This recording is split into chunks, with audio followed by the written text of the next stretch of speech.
welcome to Revive Ministries Podcast. This month is Spring Forward in Wellness, and today I have a new guest. But before I bring him in, I just want to tell you, when you think about Spring Forward, it seems like a big step. A lot of those big steps start with a lot of little small ones. And today I have a new guest named Brenden. I'm so honored to have him on, and I just want to welcome him. I never minimize any guests, but thank you, Brenden, for agreeing to be a guest today. Of course, Robert. It's my pleasure. Before I begin, I want to share for those who are in the United States, and that if you are in crisis, there is the 1-800-273-8255 number that you can call. It's National Suicide Prevention Lifeline. But I encourage wherever you are around the world to find what resources you have available. As people who listen and have watched me quite a bit, I'm heading to my 100th episode. Actually, this month I'll be at my 100th episode. But I always start with quotes. I love quotes because I know someone said it better than myself. So when I start with a quote, I want to ask you to kind of think of how the quote reads to you personally, and what lessons do you think we could learn from it.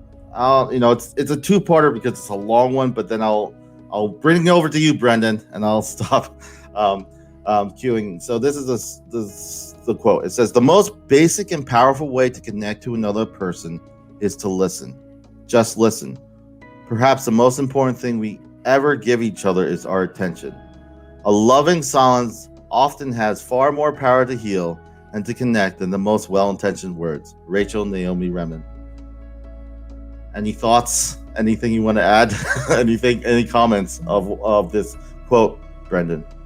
No, it's exactly like you said, Robert. That's why we use quotes, so that we don't have to talk as much and just listen. I have to steal that one. That's really good. Yeah, and I feel that with connections, and this month is about springing forward, and I like it because it gives a broader look of the holistic approach of recovery and in healing, and communications is on the topic today, and how we communicate. Sometimes we think we communicate, but really we're just talking at people. We're telling them. We're not really engaging.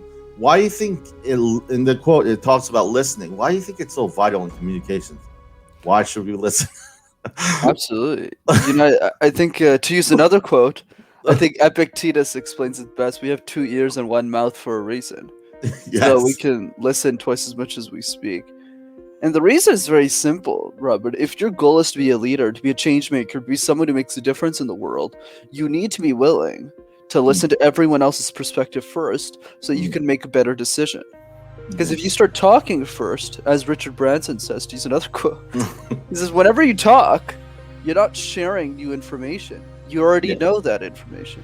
Yeah. So for you to learn something new, you need to listen to other people's perspective, or else you're just regurgitating what you already know.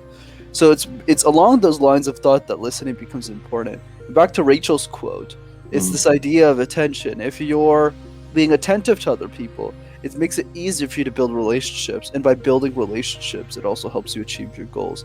So yeah, listening is definitely important, and it was a hard one for me to learn. Yes, and I feel for me it's a hard one for a lot of us to learn. It's like for me when I communicate, sometimes you have this urgency to say what you want to say.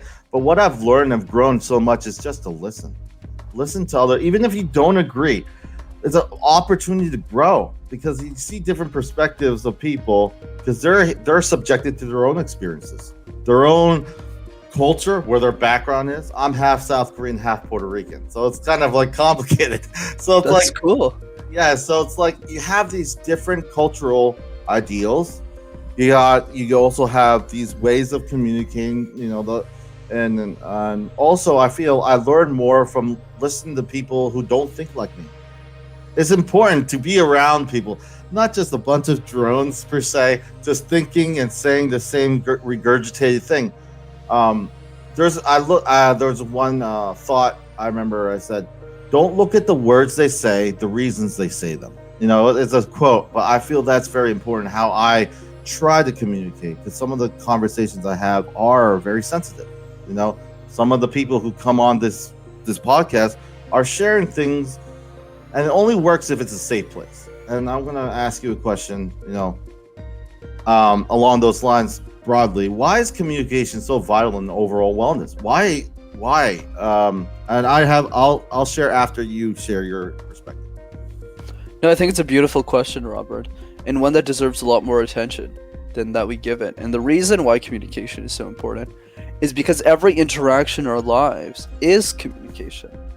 From our families, from our friends, from the strangers we meet at a park, to every single human being. And if we could improve those interactions, we know how to communicate more effectively, clearly, concisely. It improves the quality of our life because it improves those relationships. It makes them healthier. There's so many clients of mine, right, that, they come here to learn presentations, as you know, but the reality is they're using the skill on their family because they always argue all the time with people for no reason. And most arguments come from misunderstanding and nothing more. So if you learn how to communicate better, it'll make your business better, your projects better, but more importantly, the life and the wellness behind that. And it's building on those relationships. I know I'm a NAMI facilitator, so I do peer-to-peer NAMI facilitating. I've been doing that for several years, and one of the things I always hear is that they don't feel like they're heard. I'm one of the peers. I understand that feeling. I stress, and whenever I do holistic groups, that communication has to be on there. It has to be one of the top ones, because when it comes to mental health issues or anything like that, it's internal. No one sees it. It's like you have a broken arm. People can notice I have a broken arm. They can't see if I'm depressed, if I'm struggling in any trauma. Only way they can know that is by you communicating it. And I try to use these coping skills to understand that communication is very vital in your overall wellness, because I've seen it. I've seen it work miracles. I've seen it work amazing things in my own life when I started to pull back and started not saying or suggesting in my mind what I thought they already thought of me, instead of just listening and communicating and finding these misunderstandings, like you said, are very apparent. My parents, I learned this. I love them. I could never pay them back for what they'd done. They did the best they could. Sometimes we didn't see eye to eye.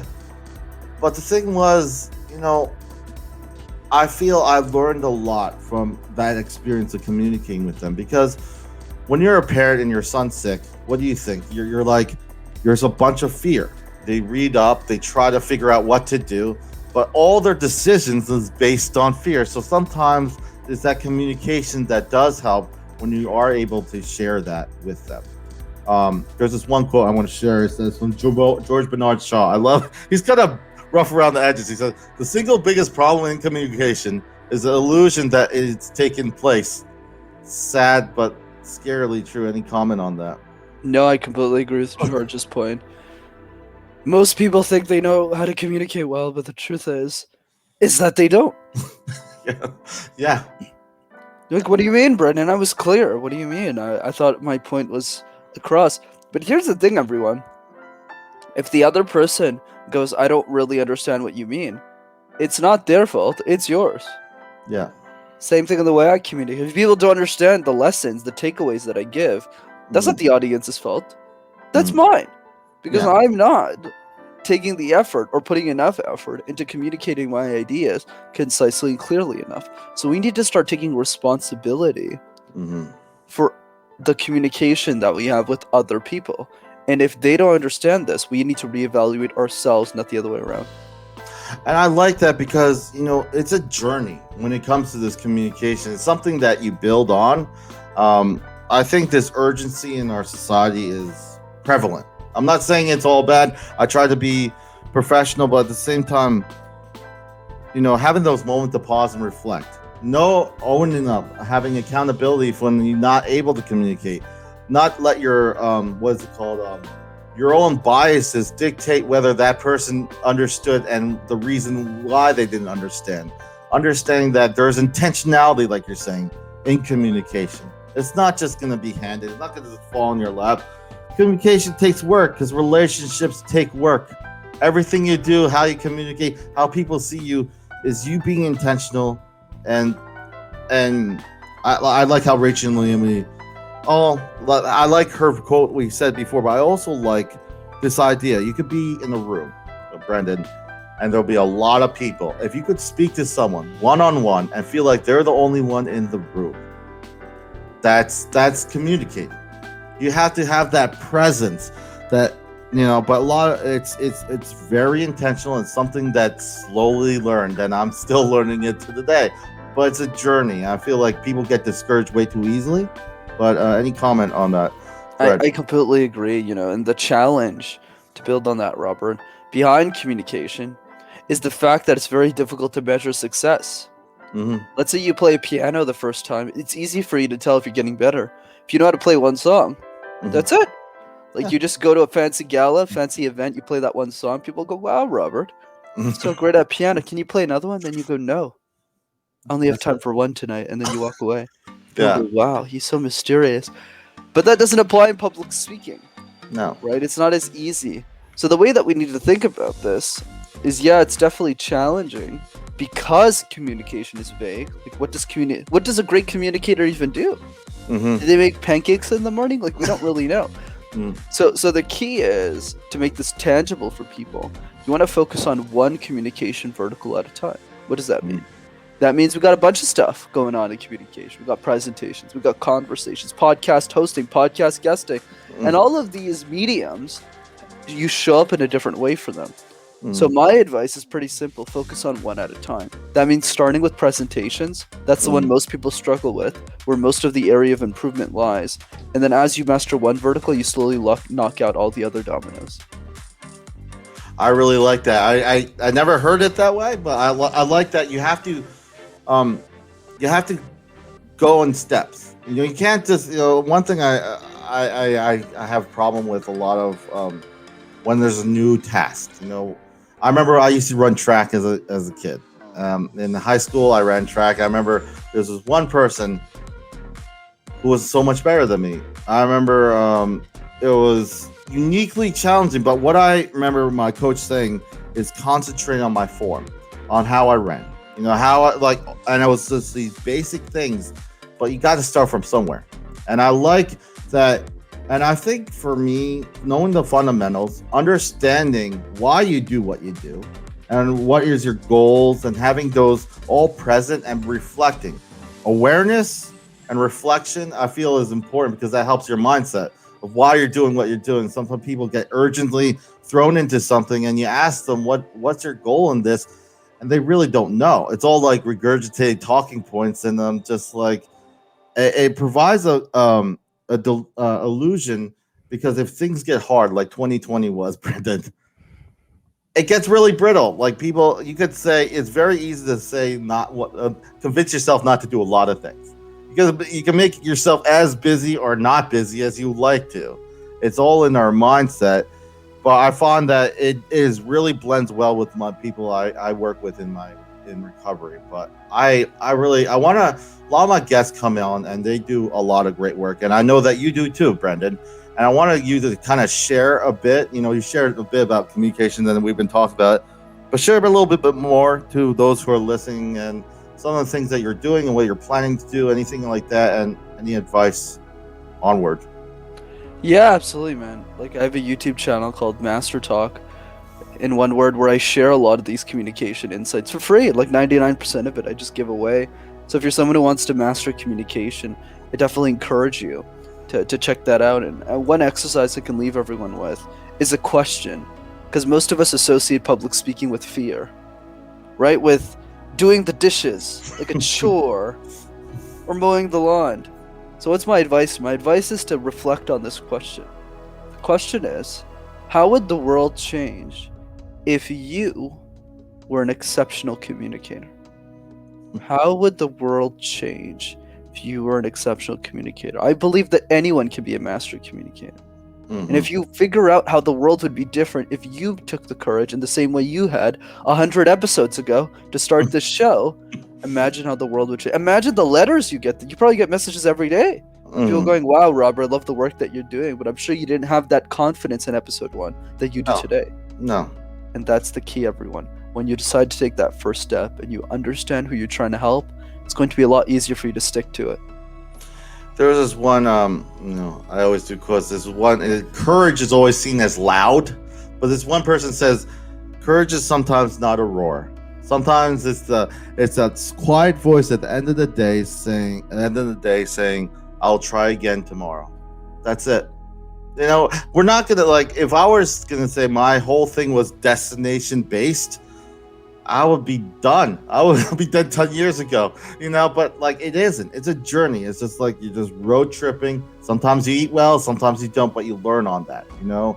And I like that mentality. I want to ask you another thing is, Brenden, could you express your insight why people may want to consider improving their community? I know you've been saying this, but kind of wrapping things up. Any other habits? And I'm going to put all ways people could connect with you and go to your YouTube channel will be in the notes, so everyone listening could see that. But anything else you want to add? I think you did a great job already, but like anything you would like to share? Yeah, absolutely. I think a good way of thinking about communication, Robert, is it's an amplifier. It's an amplifier of what your goals and dreams are. If your goal is to run a sermon, well, if you amplify that, communication allows you to speak to 40,000 people instead of 3 people. Yeah. 4,000 people instead of 40. That's one. But it's also an amplifier with your relationships. You know, if your relationships aren't that great around you, you can use communication to lead those relationships, to lead that communication so that you and the friends that you have are a lot more tighter so that you can have a better life with those people. So yeah, my advice is always the same.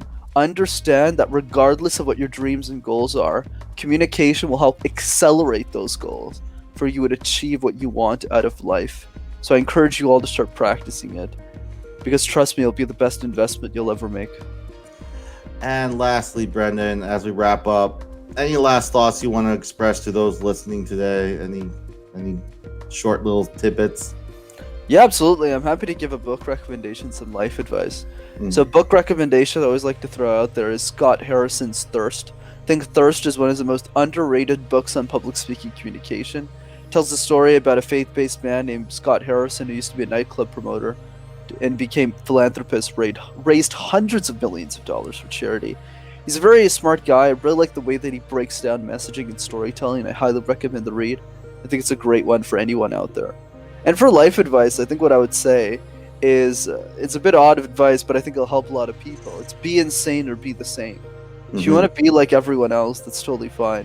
But if you want to do something great with your life, you need to learn that most people who do great things are a tad odd.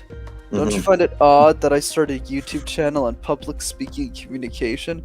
And then I had to coach senior level executives when I was 23. But I also still live in my mother's basement. I'm literally talking to you on a mattress. So why does that make any sense? It makes sense because if every decision in your life matters to the only person it should matter to, which is you, you'll always be successful. So be insane or be the same. I really like that. I just want to tell those who are listening, everything he's sharing will be in the notes, and you can find that. When it comes to communications, I just say one thing. You could be brilliant. I think there's one. I'm just gonna say it because this conversation went this way, and I really like that it went this way.